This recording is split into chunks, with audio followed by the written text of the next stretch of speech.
incumbent.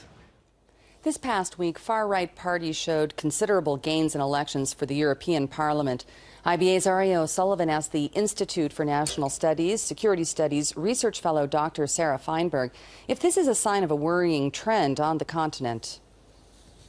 To me, there is a combination of factors that can explain this rise of extreme parties. The first one is widespread frustration related to the economic crisis that has completely frustrated Europe for 5 years now. So it's the first phenomenon on the surface.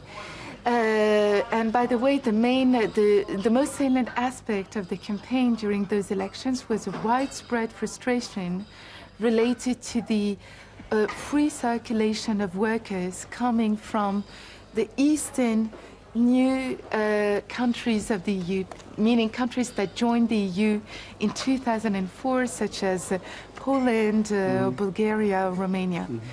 The second aspect, I think, I believe it's important, is the Ukrainian crisis. The Ukrainian crisis, to me, was a trigger for a growing disillusionment, a growing frustration with the European Union, because what we've seen is a great impotency of the European Union and an inability to stop this crisis and to be a relevant actor in this crisis when Russia emerged as a new power and the real significant actors were the United States and NATO. So I think that it was also a trigger effect. The third element, I think, which is very important, is a growing rise of Islamist radicalism across Europe and among European Muslims.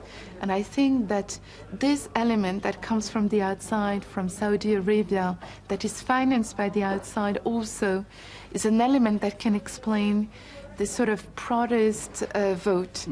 Also, it's important to keep in mind that the voters' turnout was very low. And it was actually the same. It was actually the same than in 2009, but much lower than in preceding years. And I think that in precedent years, and I think that it is also a major sign of a growing dissatisfaction and a feeling that there is a democratic deficit in Europe, that people are not really represented. You didn't mention Jews. Is this you talk about the people being upset with the growing Islamization of Europe and perhaps the movement of workers, which is not a racially based movement, because it's not black migrants from Africa or anything, but from Europe itself. Where do the Jews fit in all this? And this is anti-Semitism at all in any of this vote?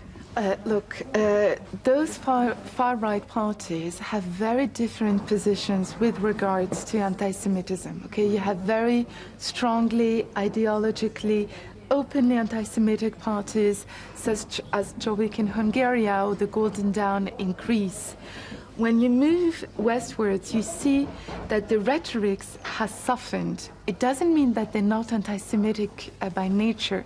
It means that what comes to the front is Islamophobia. And I'm speaking about the National Front. The National Front, for example, is a party that, when it was created, established, was a 100% anti-Semitic party. You remember that Jean-Marie Le Pen talked about the Holocaust as being a detail of history, of modern history. Now we see that this rhetoric, for a moment, is not present. And this is one of the reasons why they will have a tremendous difficulty of forming a wide coalition within the European Parliament.